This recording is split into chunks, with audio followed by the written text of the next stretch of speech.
পড়াশোনা আমার জীবনে নেই, বুঝলে? হ্যাঁ? কেন? ভাল লাগে না, বুঝলে? একদম ভালো লাগে না? কি ভালো লাগে? আমি যাকে বললাম গোবিন্দনা, তার সাথে আড্ডা মারতে যাই। আচ্ছা এই মানে চা খেতে। আচ্ছা। আমি দোকানে বসে আড্ডা মারতে মারতে 6-4 কাপ চা খাই না, বুঝলে? চা খাও এই বয়সে? হ্যাঁ, খাই। কাদের সাথে আড্ডা মারো সেখানে? ওইখানে আছেন নবদা, চ্যাটার্জি বাবু, অশোক দা। তাদের বয়স কত? আমার থেকে বড়।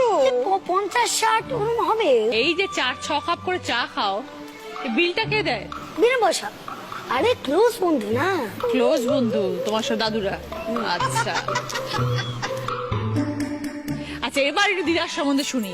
দিদা কেমন ব্রত?